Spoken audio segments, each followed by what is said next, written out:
Assalamualaikum warahmatullahi wabarakatuh. Saya Rakib Jamari dari Pekanbaru, Riau, Indonesia. Tapi sekarang berada di Kabupaten Kampar, Jalan Bangkinang, tepatnya di Desa Rumbio.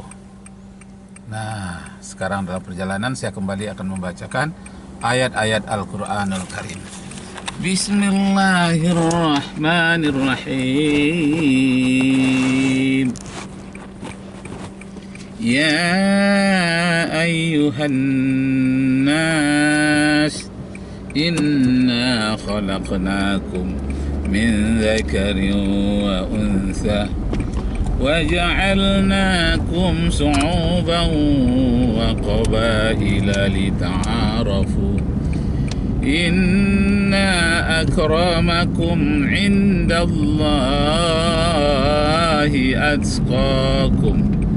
Sadaqallahul azim.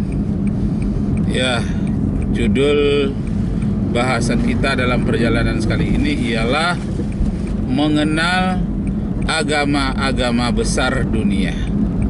Nah, ayat itu tadi menyatakan bahwa manusia sengaja diciptakan oleh Allah berbeda-beda.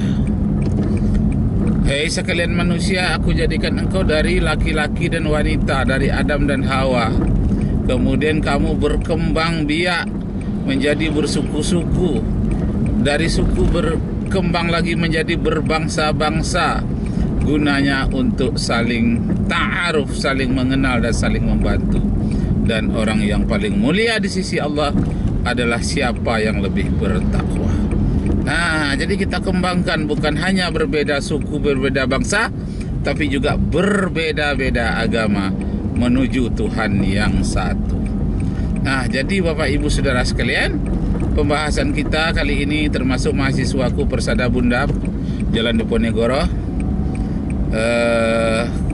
Pokok bahasannya atau sama dengan mata kuliahnya ini untuk pertemuan keempat. Judulnya agama-agama besar dunia. Nah, dalam kajian agama-agama besar dunia itu kita akan mempelajari bahwa seluruh agama itu berdasarkan atas kepercayaan kepada yang gaib, yang disebut dengan Tuhan. Walaupun ada kepercayaan kepada gaib itu kepada dewa-dewa dan malaikat dan banyak lagi makhluk-makhluk lainnya, tapi yang terpenting, yang paling mendasar ialah kepercayaan kepada Tuhan yang Maha Esa. Tuhan itu dalam bahasa Yunani, bahasa Itali disebut dengan Dieu atau Theo. Dieu dalam bahasa Prancis, dalam bahasa Yunani Theo, Tuhan. Kemudian di dalam bahasa Ibrani Eli, dalam bahasa Arab Ilah, Ilahi. Nah, kesimpulannya semuanya bertuhan.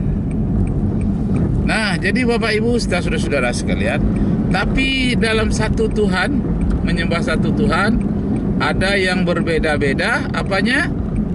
Agamanya, agama besar dunia.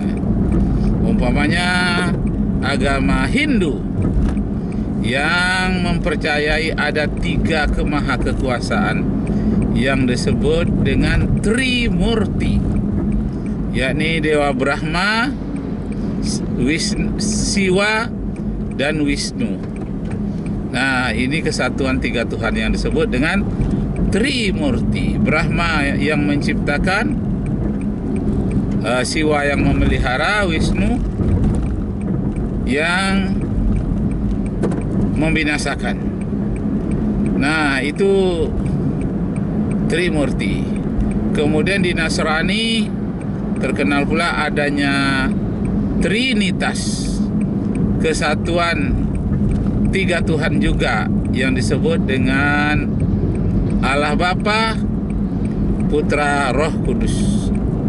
Walaupun ada yang berdoa di antaranya Protestan dengan nama Bapa saja. dengan nama Bapa yang ada di sorga. Ada juga yang berdoa sesudah menjelang makan, berdoa kepada Tuhan saja. Umpamanya dalam bahasa Batak, dia baca sai pasu-pasu masih panganonon jala si pargogo tupa matanghu, amin. Ya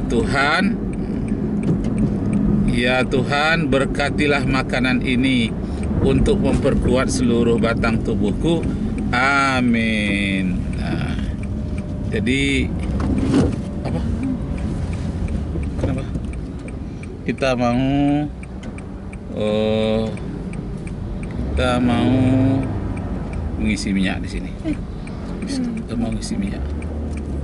mau mengisi minyak di sini. Bismillahirrahmanirrahim. Ya ayyuhan nas, inna khalaqnakum min dzakarin wa untha wa ja'alnakum syu'uban wa qabaila lita'arafu. Inna akramakum indallahi atqakum.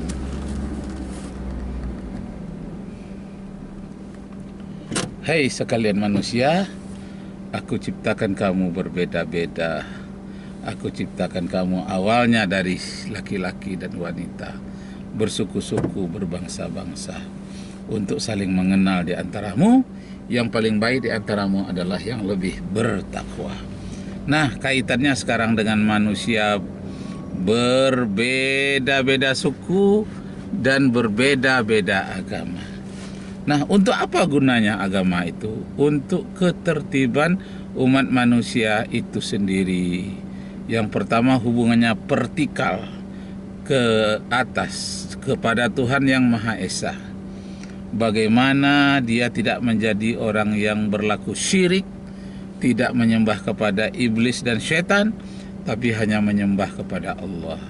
Kalau sudah dia syirik, berteman dengan jin dan setan, dia akan melakukan kezaliman yang disebut dengan inna syirka la zulmun azim. Jadi manusia yang beragama akan tertib hubungannya